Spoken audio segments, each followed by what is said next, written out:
Hi guys, welcome to my channel Explore Eternally. CSIR, that is Council of Scientific and Industrial Research. CIMFR, that is Central Institute of Mining and Fuel Researchல job vacancy போட்டிருக்காங்க. Technical assistant போஸ்ட்டுக்கு. இதுக்கு apply பண்ணுறதுக்கான last date 25/7/2020. So salary 35,400 per month, that is pay matrix லெவலில் 6th level. இதுக்கு eligible BSc or diploma படிச்சிருக்கணும். So இதுக்கு fees இருக்கா, ப்ளஸ் போஸ்டிங் எங்கே போட போகிறாங்க, எவ்வளோ போஸ்டிங் இருக்குது, எக்ஸ்பீரியன்ஸ் தேவையா, இந்த மாதிரி டீட்டெயில்ஸ்லாம் வாங்க வீடியோக்குள்ளே போய் பார்க்கலாம். ஸோ இவங்க கொடுத்துருக்க அந்த ரெக்ரூட்மெண்ட்டுக்கான அட்வர்டைஸ்மெண்ட் ஹிந்தி அண்ட் இங்கிலீஷில் இருக்குது, தமிழில் கிடையாது.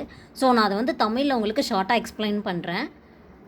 நம்பர் ஆஃப் போஸ்ட் வந்து 23, சேலரி 35,400 per month, பே மேட்ரிக்ஸ் லெவல் 6, ஏஜ் லிமிட் பார்த்தீங்கன்னா 28 years ப்ளஸ் ஏஜ் ரிலாக்ஸேஷன். அதை வந்து நான் பின்னாடி சொல்கிறேன் இவ்வளோன்னு சொல்லிட்டு. என்னடா ஒன்லி 23 போஸ்ட் வேக்கன்சி தான் கொடுத்துருக்காங்க, ஸோ இதுக்கெல்லாம் நம்ம போய் ஏன் அப்ளை பண்ணணும், ஒரு 150-200 கொடுத்துருந்தா அப்ளை பண்ணலாமே அப்படின்லாம் கண்டிப்பாக இன்றைக்கி நினச்சிடாதீங்க. ஒரு பாசிட்டிவாக நினைங்க. ஏன் அந்த 23ல் உங்களுக்கு ஒரு போஸ்டிங் காத்துட்ருக்குன்னு நினைக்கக்கூடாது நீங்கள். ஸோ கண்டிப்பாக அப்ளை பண்ணுங்கள், ஆப்பர்ச்சுனிட்டியை மிஸ் பண்ணாதீங்க. இது அப்ளை பண்ணி நீங்கள் இந்த எக்ஸாம் எழுதி ப்ளஸ் இன்டர்வியூ என்ன ப்ராசஸும் என்ஆர்எல் இருக்கட்டும், கண்டிப்பாக உங்களுக்கு இதில் வந்து நாலேஜ் கிடைக்கும். அது என்ன ஜாப் வேக்கன்சியாக இருந்தாலும் சரி. ஸோ கண்டிப்பாக அப்ளை பண்ணுங்கள். ஃபஸ்ட்டு குவாலிஃபிகேஷன் டீட்டெயில்ஸ் பார்க்கலாம். டிகிரிஸ் வந்து ஃபஸ்ட் கிளாஸில் படிச்சிருக்கணும், plus recognised or institute or யூனிவர்சிட்டிலேருந்து படிச்சிருக்கணும். எல்லா போஸ்ட்டுக்கும் காமன் தான். எசென்ஷியல் குவாலிஃபிகேஷனுக்கும் டிசரபிள் குவாலிஃபிகேஷன் டிஃப்ரென்ஸ் சொல்லிடுறேன். இதை நான் இதுக்கு முன்னாடி நிறைய வீடியோஸில் சொல்லியிருக்கேன், பட் இதுலேயும் சொல்கிறேன். நான் அதை பார்க்காதவங்க இதில் பார்த்து தெரிஞ்சுக்கோங்க. எசென்ஷியல் குவாலிஃபிகேஷன்றது வந்து கண்டிப்பாக இந்த குவாலிஃபிகேஷன் இருந்தால் மட்டும்தான் நீங்கள் வந்து இந்த ரெக்ரூட்மெண்ட்டுக்கு அப்ளை பண்ண முடியும். டிசைரபிள் குவாலிஃபிகேஷன்றது வந்து ஒரு ஆடட் அட்வான்டேஜ் உங்களுக்கு. இந்த டிசைரபிள் குவாலிஃபிகேஷன் இங்கே கொடுத்துருக்காங்க இல்லைங்களா, இதெல்லாம் உங்களுக்கு தெரிஞ்சிருந்தால் உங்களை ரெக்ரூட் பண்ணும்போது அது ஒரு ஆடட் அட்வான்டேஜாக வச்சு உங்களை ரெக்ரூட் பண்ணுவாங்க. ஸோ டிசைரபிள் குவாலிஃபிகேஷன் இருந்தால் மட்டும் தான் அப்ளை பண்ண முடியுமானா அப்படியெல்லாம் இல்லை. எசென்ஷியல் குவாலிஃபிகேஷன் இருந்தால் மட்டுமே போதும். இது இருந்தால் ஒரு ஆடட் அட்வான்டேஜ். இதுதான் difference. So first geology discipline. பிஎஸ்சியில் ஜியாலஜி ஒரு சப்ஜெக்டாக படிச்சிருக்கணும், ப்ளஸ் 1 year எக்ஸ்பீரியன்ஸ் இருக்கணும். அதை தவிர்த்து டிசைரபிள் குவாலிஃபிகேஷன் இங்கே கொடுத்துருக்காங்க. இங்கே கொடுத்துருக்க ஃபீல்டில் உங்களுக்கு எக்ஸ்பீரியன்ஸ் இருந்தால் ஓகே தான். நம்பர் ஆஃப் போஸ்ட் வந்து 4 போஸ்ட், அண்டர் ரிசர்வ்டுக்கு 3, ஓபிசி 1, எஸ்சிக்கு 1. செகண்ட் போஸ்ட் வந்து கெமிஸ்ட்ரி டிசிப்ளினில். பிஎஸ்சியில் கெமிஸ்ட்ரி ஒரு சப்ஜெக்டாக படிச்சிருக்கணும், ப்ளஸ் 1 year எக்ஸ்பீரியன்ஸ் இருக்கணும் அந்த ஃபீல்டில். அதை தவிர்த்து டிசைரபிள் குவாலிஃபிகேஷன் பார்த்திங்கன்னா இங்கே கொடுத்துருக்காங்க. Under reserve 3, OBC 1, SC 1, total 4 post இதுக்கு. நெக்ஸ்ட் வந்து ஜுவாலஜி டிசிப்ளின், 3rd போஸ்ட். இதுவும் பிஎஸ்சியில் ஜுவாலஜி ஒரு சப்ஜெக்டாக படிச்சுக்கணும், ப்ளஸ் 1 year ரெலவென்ட் ஃபீல்டில் எக்ஸ்பீரியன்ஸ் இருக்கணும். அதை தவிர்த்து இங்கே டிசைரபிள் குவாலிஃபிகேஷன் பார்த்தீங்கன்னா knowledge or experience in wild animal sampling, analysis, preparation of wild animal management, fauna and flora or GIS mapping or soil analysis, இதில் வந்து குவாலிஃபையாக இருக்கணும். ரிசர்வேஷன் இடபிள்யூஎஸ் கேட்டகரிக்கு 1, எஸ்டி கேட்டகரிக்கு 1. So total 2 post. 4th discipline mining engineering. Mining இன்ஜினியரிங்கில் diploma படிச்சிருக்கணும், 3 years full டைமில் படிச்சிருக்கணும். அப்படி இல்லாட்டி லேட்ரல் என்ட்ரி படிச்சிருப்பாங்க இல்லைங்களா, 2 years ஃபுல் டைம் டியூரேஷன், அவங்க கூட இதுக்கு அப்ளை பண்ணலாம். இது முடிச்சதுக்கப்புறம் 2 years ரெலவெண்ட் எக்ஸ்பீரியன்ஸ் இருக்கணும். அதை தவிர்த்து இங்கே கொடுத்துருக்காங்க பாருங்கள், இந்த டிசைரபிள் குவாலிஃபிகேஷன் இதெல்லாம் இருந்தால் ஒரு ஆடட் அட்வான்டேஜ். ரிசர்வ் கேட்டகரி பார்த்திங்கன்னா அண்டர் ரிசர்வ் 4, ஓபிசி 2, எஸ்சிக்கு 1. So total 7 post. Next mechanical engineering discipline. Mechanical இன்ஜினியரிங்கில் டிப்ளமோ படிச்சிருக்கணும், அதுவும் 3 years ஃபுல் டைம் கண்டினியூவாக படிச்சிருக்கணும். ஒரு 2 years லேட்ரல் என்ட்ரியில் 2 years படித்தவங்க இதுக்கு அப்ளை பண்ணலாம், ப்ளஸ் 2 years ரெலவெண்ட் எக்ஸ்பீரியன்ஸ் இருக்கணும் அந்த ஃபீல்டில். இதை தவிர்த்து ப்ளஸ் இங்கே கொடுத்துருக்க டிசைரபிள் குவாலிஃபிகேஷன் கண்டிப்பாக இருந்தால் கண்டிப்பாக அப்ளை பண்ணலாம், இல்லாட்டினா பிரச்சனை இல்லை. இடபிள்யூஎஸ் கேட்டகரிக்கு 1 வேக்கன்சி. ஸோ டோட்டலாக 1 வேக்கன்சிக்கு தான் அது கொடுத்துருக்காங்க. Next chemical engineering. கெமிக்கல் இன்ஜினியரிங்கில் டிப்ளமோ படிச்சிருக்கணும், இதுவும் 3 years full time or 2 years lateral entry candidates apply பண்ணலாம்.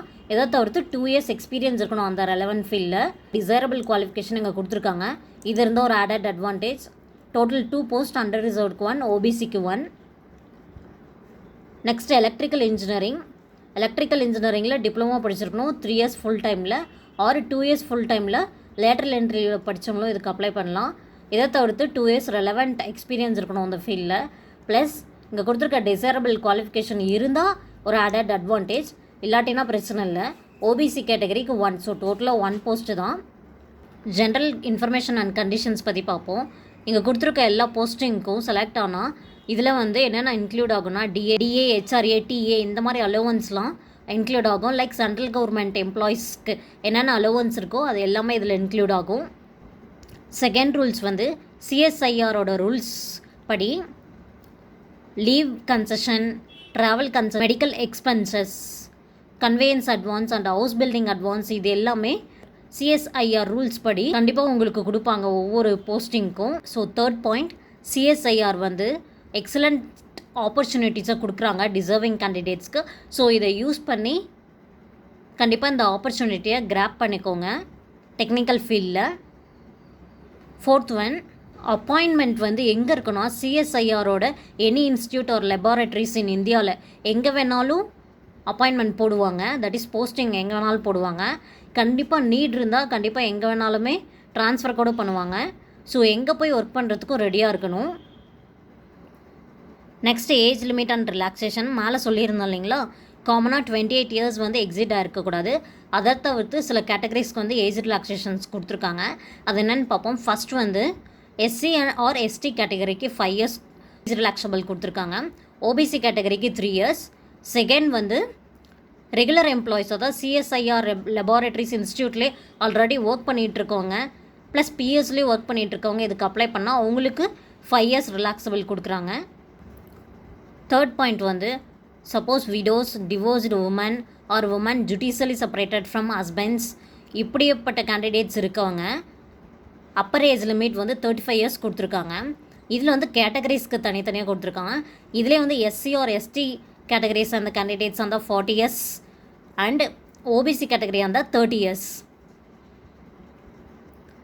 அப்படி இந்த தேர்ட் பாயிண்ட் கேட்டகரியில் அப்ளை பண்ணுற கேண்டிடேட்ஸாக இருந்தால் விடோவாக இருந்தால் ஹஸ்பண்டோட டெத் சர்டிஃபிகேட் ப்ளஸ் அதில் வந்து அஃபிடவிட் சீலாக இருக்கணும். Suppose divorced woman and woman judicially separated from their husbands, அதாவது டிவோர்ஸ் வாங்கியிருக்கவங்க ப்ளஸ் ஹஸ்பண்ட்ட இருந்து சட்ட ரீதியாக பிரிஞ்சு இருக்கவங்க இப்படியாப்பட்ட கேண்டிடேட்ஸாக இருந்தால் அவங்க வந்து அதுக்கான சர்டிஃபிகேட் கோர்ட்லேருந்து வாங்கியிருப்பீங்க இல்லைங்க, அந்த சர்டிஃபிகேட்டை ப்ரொவைட் பண்ணணும்.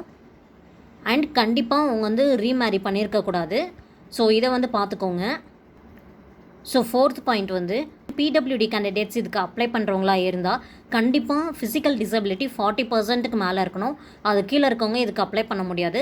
ஸோ கண்டிப்பாக அதுக்கான சர்டிஃபிகேட்டும் கையில் வச்சுருக்கணும். நெக்ஸ்ட் அப்ளிகேஷன் ஃபீ, எல்லா கேண்டிடேட்ஸ்க்குமே 100 rupees அப்ளிகேஷன் ஃபீ. கண்டிப்பாக ரீஃபண்ட் திரும்பி தரமாட்டாங்க, நான் ரீஃபண்டபிள். எப்படி பண்ணணும், எஸ்பிஐ பேமெண்ட் கேட்வே மூலிமா தான். இங்கே வெப்சைட் லிங்க் கொடுத்துருக்காங்க, அந்த லிங்க்குள்ளே போனீங்கன்னா நீங்கள் பண்ண முடியும். இந்த லிங்க்கை வந்து நான் டிஸ்கிரிப்ஷன் பாக்ஸ்லேயே அட்டாச் பண்ணுறேன். So SC, ST, PWD, women, சிஎஸ்ஐஆரோட பெர்மனெண்ட் எம்ப்ளாயீஸ், அப்ராட் கேண்டிடேட்ஸாக இருந்தால் அவங்களுக்கு வந்து ஃபீஸ் கிடையாது. That is they are exempted. கண்டிப்பாக வேறு எந்த மோட் மூலிமாவும் பேமெண்ட் பண்ண முடியாது. ஒன்லி எஸ்பிஐ பேமெண்ட் கேட்வே மூலிமா தான். ஸோ கண்டிப்பாக அதில் பார்த்து பண்ணுங்கள் அந்த 100 rupees.